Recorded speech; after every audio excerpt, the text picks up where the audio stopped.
ओम साई राम। आप सुन रहे हैं साई फरिश्ते कविता की वाणी। अगर आज आपका दिल थोड़ा भारी है, आप अंदर ही अंदर कुछ सोच रहे हैं, तो बाबा ने ये संदेश आपके लिए भेजा है। चलिए शुरू करते हैं। मैं चाहता हूँ मेरे बच्चे कि तुम पूजा करते समय ना गायत्री मंत्र का भी जाप किया करो। ये मंत्र तुम्हारे जीवन में दिव्य ऊर्जा भरता है और माता रानी की कृपा तुम्हारे ऊपर सदैव बनाए रखता है।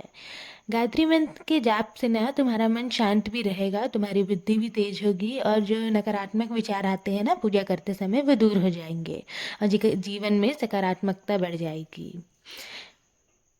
मैं तुम्हें बताना चाहता हूँ कि मैं मौन नहीं हूँ, मैं सब कुछ देख रहा हूँ। किसने तुम पर कितना झूठा इल्ज़ाम लगाया है मुझे सब मालूम है। पर तुम ना बिल्कुल भी परेशान मत हो। अब उन्हें धीरे धीरे समझ में आ रहा है कि तुम्हारी कीमत क्या थी उनके जीवन में। तुम ना कोई साधारण व्यक्ति नहीं हो मेरे बच्चे, तुम तो एक अनमोल हीरे हो। तुम जिसके भी जीवन में चले जाओगे ना, उसकी किस्मत चमक जाएगी। तुम्हारी मौजूदगी से ही लोगों के जीवन में खुशियाँ आ जाती है, उनके काम बनने लगते हैं। क्योंकि तुम मेरे बच्चे हो और मेरे बच्चे कभी भी साधारण नहीं होते।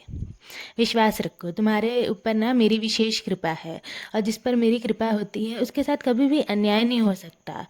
और चिंता क्यों करते हो? कोई तुम्हारे बारे में बुरा बोले, झूठा इल्ज़ाम लगाए या तुम्हें ठेस पहुंचाए, उसका असर ना तुम पर नहीं होगा, क्योंकि तुम्हारा रक्षक मैं हूँ और तुम मेरी छत्र छाया में बिल्कुल सुरक्षित हो। मैं तुमसे वादा करता हूँ मेरे बच्चे कि तुम्हारा हर सपना पूरा होगा। और जब भी तुम्हें समय मिले ना, ओम साई राम का जाप किया करो, मुझसे बातें किया करो। मन ही मन करो, लेकिन मुझसे बातें करो। अपने मन की हर बात मुझे बताओ। मैं हर पल तुम्हें सुन रहा हूँ, समझ रहा हूँ। और हाँ, ये जो शादी की चिंता बार बार तुम्हारे मन में आती है ना, तो वो चिंता को अब मुझे दे दो, क्योंकि तुम्हारी शादी मैं करवाऊंगा। तुम्हारी जीवन की हर जिम्मेदारी मेरी है, तुम बस विश्वास रखो। जिस काम को लेकर तुम इतने परेशान हो, उसके लिए भी मैंने रास्ता तैयार कर दिया है। इस महीने के आखिरी सप्ताह तक तुम्हें शुभ समाचार मिलेगा। और हाँ, तुम मेरे मंदिर आना मत भूलना। तुम बार बार ऐसा सोचते हो ना कि तुम्हारी किस्मत खराब है, पर मैं तुमसे कहता हूँ कि तुम्हारी किस्मत अब चमकने वाली है। आज जो रुकावटें तुम्हें रोक रही है ना, वही कल तुम्हें ऊंचाइयां तक लेकर जाएगी।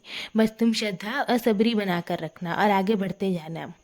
मैं चाहता हूँ मेरे बच्चे को तुम पीछे मुड़कर मत देखो, क्योंकि बीता हुआ समय ना केवल तुम्हें दर्द देगा और तुम्हारे लिए सुकून आगे खड़ा है। उसे पाने के लिए तुम्हें आगे बढ़ना ही होगा और कुछ चीज़ों को छोड़ना भी जरूरी है। मैं तुम्हारे साथ हूँ, तुम अकेले नहीं हो। विश्वास रखो, तुम्हारा कुछ भी नहीं बिगड़ेगा। मेरा आशीर्वाद हर पल तुम्हारे साथ है। बस तुम आगे बढ़ो। अब अपने दिल को हल्का करो। मेरी कृपा सदैव तुम पर और तुम्हारे पूरे परिवार पर ऐसे ही बनी रहेगी।